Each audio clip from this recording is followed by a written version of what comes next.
আজকাল ঠান্ডাটা মনে হচ্ছে একটু বেশিই জাঁকিয়ে পড়েছে।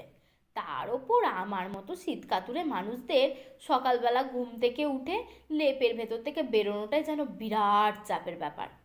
মাঝে মাঝে তো মনে হয় যে মানুষ না হয়ে ভাল্লুক হলেই ভালো হতো, অ্যাটলিস্ট একটা শীত ঘুমের ব্যাপার থাকতো কি না। তাই কি করব, সকালবেলা কফি কাপ হাতে নিয়ে আজকের দিনটা শুরু করলাম। আর এই যে এখানে আমি স্নান টান সেরে রেডি হয়ে গেছি। কোথায় যাচ্ছি? পিকনিকে। 1 জানুয়ারি পেরিয়ে গেছে ঠিকই, কিন্তু আমাদের পিকনিকের রেস এত তাড়াতাড়ি কাটবে না। আমার একটু কাজ ছিল তাই আসতে লেট হয়ে গেছিল।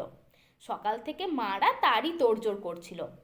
ঘর থেকে চাল ডাল ডিম নিয়ে এই রকম মাঝে মাঝে পিকনিক করলে মন্দ হয় না, বেশ আনন্দই হয়। আর এখানে জেঠিমা জেঠুকে দেখাতে বলছিল, খালি গায়ে দাঁড়িয়েছিল কি না। এসে দেখি তখনও কিন্তু খিচুড়ি রান্না চলছে। আর এই খিচুড়িটা দেখেই বেশ ভালো লাগছিল।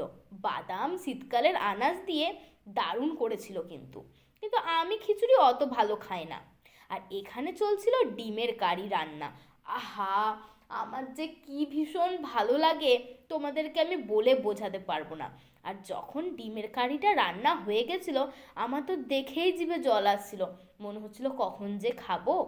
আর এখানে সবাই মিলে খেতে বসে গেছে। আজকে যা ভীষণ মজা হয়েছে না, কি বলবো।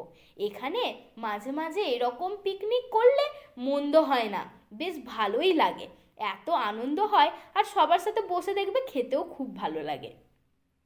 আমি খিচুড়ি তেমন একটা পছন্দ না করলেও আজকের খিচুড়ি বাঁধাকপির তরকারিটা গরম গরম বেশ ভালোই লাগছিল। তার সাথে ছিল ডিম।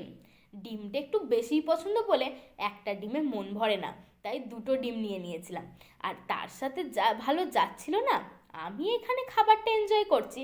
তোমাদের ভিডিওটা ভালো লাগলে কিন্তু লাইক শেয়ার করতে ভুলবে না একদম।